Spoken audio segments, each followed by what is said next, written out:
Living on a farm? It definitely has its perks.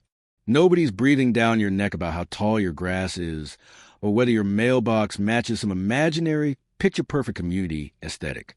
Out here, there's just one simple rule. Don't mess with a farmer. That's it. Plain and straightforward. But apparently, the HOA didn't get the memo. It all started on a crisp, peaceful Tuesday morning. The kind where you step outside, take a deep breath, and just feel grateful to be alive. I had just poured myself my first steaming cup of coffee, savoring that first glorious sip, while Duke, my ever-loyal companion, scratched at the door, eager to begin his morning patrol. Everything felt right with the world until I heard it, that unmistakable, gut-wrenching growl of a generator, quickly followed by the high-pitched scream of a power saw. Now, I don't have many rules on this farm, but I do have one that I hold dear. If you're going to make that much noise before 9 a.m., you better be me. So, mug in hand, I marched outside, determined to find out who had the audacity to disturb my morning peace. By the time I reached the top of the hill, I saw them. 3 guys in neon vests, swarming my bridge like termites on fresh wood. One was clutching a clipboard, barking orders like he had just been promoted to general of the "we have no idea what we're doing" brigade, while the other 2 were busy prying up the planks of my bridge. My bridge. The only way on and off my property. At first, I thought, surely, this has to be a mistake. Nobody is dumb enough to just waltz onto private land and start dismantling a man's livelihood. But as I got closer, I realized, oh no, they were exactly that stupid. "Hey!" I shouted, waving an arm.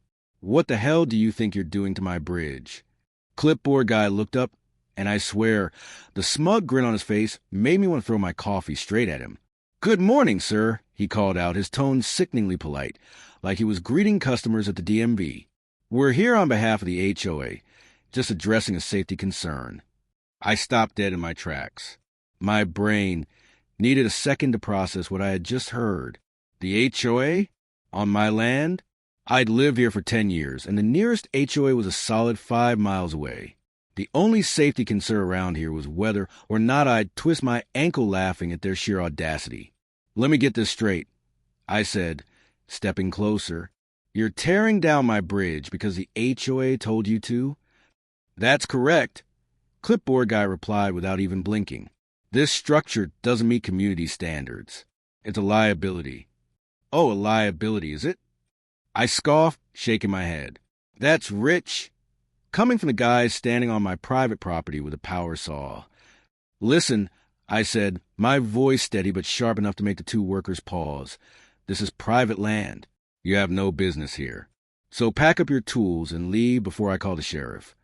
Clipboard guy had the audacity to give me a pitying look, like I was some clueless child who didn't understand the big, important world of HOA bureaucracy.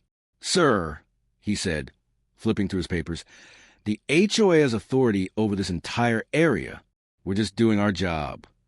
My left eye twitched. Authority? Over this area? I gestured to the vast open fields, the creek, the distant barn. "Buddy, you're about 5 miles off the HOA's map.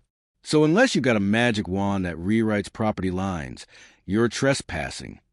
That's when one of the workers, a big guy with arms like tree trunks, decided to chime in. "Look, man, we're just following orders. You got a problem? Take it up with the HOA board." "Oh, don't worry," I said, my voice dripping with sarcasm. "I'll take it up with them. But first, let's get something straight. If you don't stop what you're doing right now, you're going to have 2 problems. I pointed at the power saw still whining in his hands. 1, you're not going to have a saw anymore. And 2, I whistled sharply. Within seconds, Duke came bounding down the hill, all 90 pounds of muscle and attitude, teeth bared and growling like he had just found a raccoon in the henhouse. Duke's a good dog, loyal, friendly, but he also knows when to make an impression. The 2 workers froze, their eyes darting between me and the dog. Clipboard guy, to his credit, held his ground, but I could see the sweat forming on his forehead. Is that a threat?" he asked, his voice suddenly higher-pitched. "No," I said, smiling. "That's a promise. Now pack up and leave before Duke decides he doesn't like trespassers." For a moment, nobody moved. Then the big guy with the saw muttered, "Screw this," and started packing up his tools. Clipboard guy looked like he wanted to argue, but one sharp bark from Duke changed his mind.